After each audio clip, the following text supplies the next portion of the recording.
talked to multiple 450 riders about what it could mean to win here in Daytona. You know, coming here in Daytona, you know, you just had the Daytona 500 a few weeks ago, so to be able to come here and say I was the next person to win in this venue and have a chance to put my name up on that board is pretty special. So I won it a few times, and hopefully we can win it again tonight. To win it, to walk out of here with a win, it's just good for the whole team, your whole aura, and yourself and confidence. But hopefully we can get one. Just because it's that one race during the whole year, and you basically got one chance a year to be able to win that. And I feel like it's always been a little bit of a separate hype, I would say, about that track. So to be able to get a win here would be big, you know, and be one of the few riders that had done that. Yeah, actually, Mikey and my practice lab mechanic and a bunch of guys went over to like the Hall of Fame area where Dale's car is now, and from all the races that go on here, from NASCAR to the Rolex 24-hour and the road racing side of it. You know, my name was in there also, so that's pretty cool. We're at a pretty prestigious place. This is a prestigious race to win, and being that it's a Honda-backed race, it'd be really nice to win on a Kawasaki. Well, Kawasaki's been making a dent into Honda's fun here tonight, that's for sure. And Villopoto would like to be a 4-time winner of this event. Yeah, looking at the stats there, pretty impressive. And also, you know, I'm looking at the laps led here. Stewart has led 49 laps, and Villopoto 44, Dungey 24. Those three definitely would be my favorite. But Villopoto, what he said there about the Honda race, him being on a Kawasaki, he's got some fire inside of him that's burning. He's got the deal with Dean Wilson right there too. Dean's been looking pretty good. And look, it's been a good night for Kawasaki, but there's some guys on a few other brands been looking pretty strong tonight too. James Stewart on the Instrumenter Suzuki, and Justin Marshall was pretty good on the Honda earlier too. Yeah, don't forget about Ryan Dungey coming off a win last weekend in Indianapolis, okay? And he's kind of back in the points hunt. He's second in points, and I think he feels like there is a legitimate shot at this title. So I personally think, even though he didn't have a great heat race, he wasn't great in practice, guys like him, they always find a way to show up in the main event. So don't count him out. There's Barsha on the 51. I don't think fitness will be an issue with any one of these guys at the top. They're all extremely fit athletes. The other thing they have going here too is they all have a lot of experience on this track. And we've heard that talked about as far as being able to win here too. As you were saying, Ricky, you've got to be able to not only see ahead, but think ahead of what's coming as the laps wind down. That's right. The way this track will develop. Yep, it's constantly changing. The berms are pushing out more and more. You know, the ruts are getting rougher, and you just got to be thinking ahead always. You know, these lines are constantly changing. Of course, our heat winner, Dean Wilson, he's rode here 3 times on a 250. First time ever on a 450 at one podium back in 2010. So he has experience, but not on the big bike, and not a full 20 laps on this Ricky Carmichael designed race course. Sure, it's just another stop on the tour, but it is Daytona. It pays the same amount of points, but it is Daytona. And somebody at the end of the next 20 laps is going to be a Daytona winner. Nick Wey had to battle his way to get in here. He's here. The gate ready to drive live from Daytona.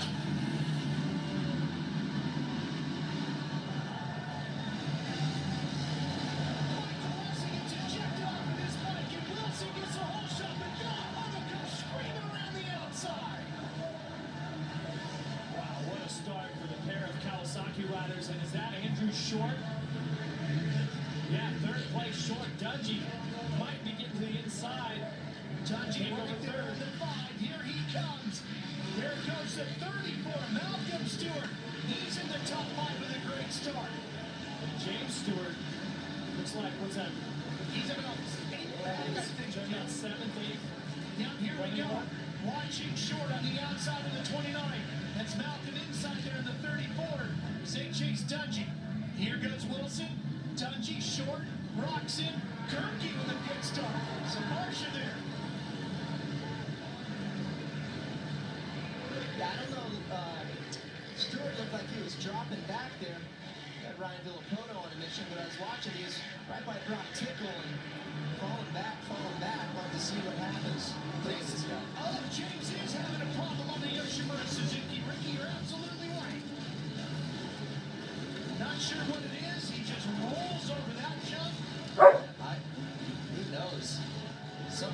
definitely is wrong. He's looking down. I don't know, is his brake lever gone? Who knows? Yeah, looking down to the right side. So if a rider's looking down at where his right foot would be, there's a foot peg, and then there's the rear brake pedal. And in one of these deep ruts, or possibly connecting with another rider, could have hit that rear brake pedal. And that would be a big issue here tonight. Stewart came in fourth in the points tonight. This could just about crush his championship. Yeah, this is definitely isn't going to do him any favors. But look at we talked about this in our meetings today, Jeff. But look at that number 5. He knows where he has to be to keep himself alive in this championship hunt. Okay. Guys, look at Malcolm Stewart here in the 34. He's looking around short. He's running in fourth. What a great debut for Malcolm.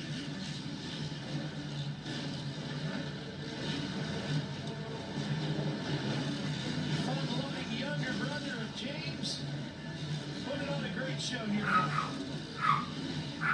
There's Big Brother, and he's done for the evening. The Yoshimura crew working on, looks like. Taking a look at it, they're definitely working on the right side of the bike. I think we might have a reason for this.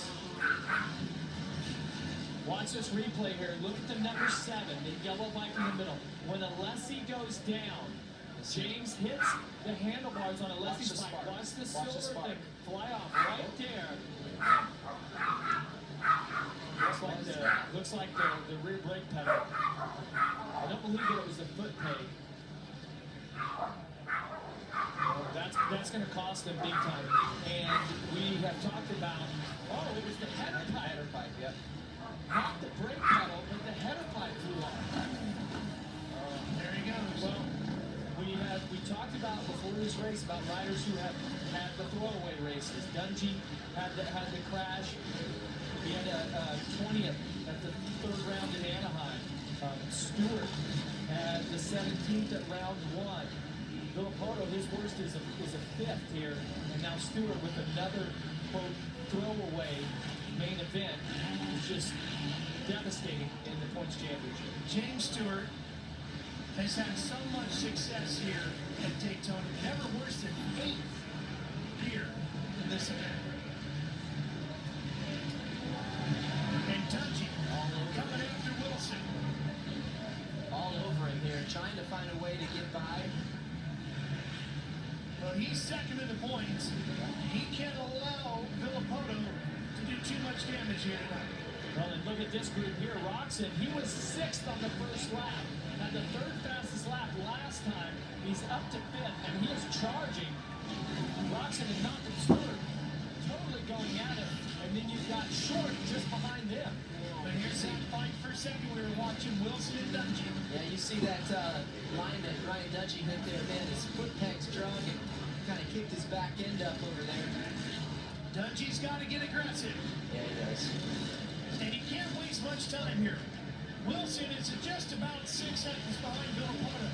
Dungey has got to get around him and then do what he can to reel in Ryan.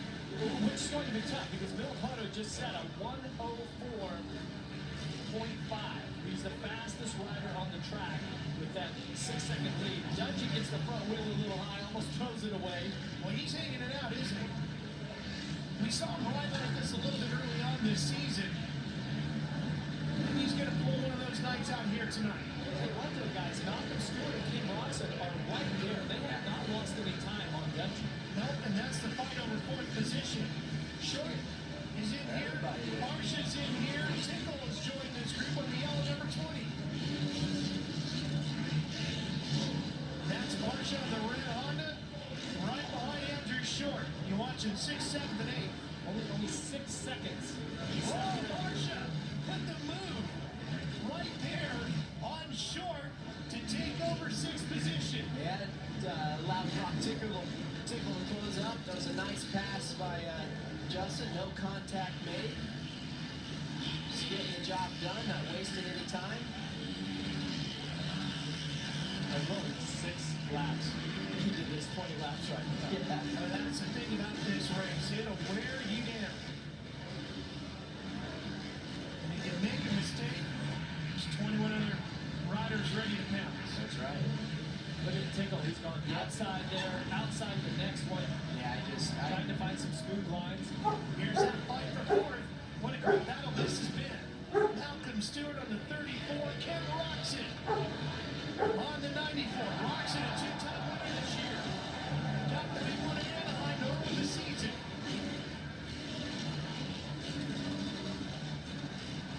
Malcolm just looks so comfortable on this 450. Yeah.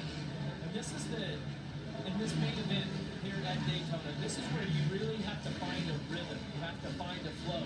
Because there's all these bumps everywhere. And you notice these riders are kind of going inside, outside, kind of bouncing around, getting a feel for the track.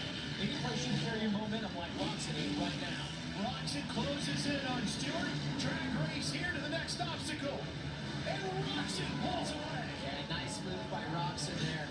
Stayed really light, kept his front up, and kind of skipped right over that thing, was able to stay lower, but I got to give it up to Malcolm Stewart. So cool to see him, how good he's doing. That loses his balance there in the corner, but I mean, he's racing with these regulars here. Now he's going to deal with a Honda stablemate as Barcia closes in on him. Fight for second is gone away a little bit. Wilson has pulled away some from Ryan Dungey. Pretty impressive for Dean Wilson. Absolutely. I mean, he's in between two former champions. Well, the reigning champion and a former champion. He's been fast all day. He was fastest in practice, I believe. Qualifying practice. Yep. He won his heat race, and here you go. But how do you guys think, for a young rider who spends most of his time in the 250s, he's got these extra laps tonight, and he's got him here at Daytona. How's that going to play out for Wilson? Will that be a issue later? I don't believe so. It's not the physical fitness that I think we get to him. I think he's in great shape. Trains with Ryan Hughes. I believe that he has all that covered. It's the mental side of it that maybe starts to wear on you, and keeping his focus through the full 20 laps, especially if he's in second position still as we get deep into this race. He's going to start to think about the fact that he's going to get a podium, and you really have to just not think about that. Just focus on your laps all the way through the checkered flag. Look at Tickle. Tickle on the number 20, the RCH rider. He goes after Short and picks one up.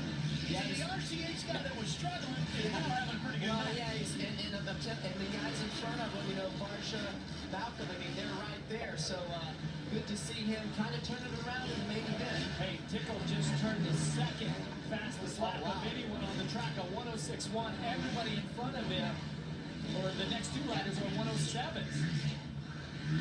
Good job to see him turn it around, and you got to believe in yourself, believe in your program, and the people you got around you. And although it hasn't been pretty all day, this is what pays the points right here. So cool to see that. We still got a lot of racing left to go. Well, the next rider in front of him is a bit of a challenge.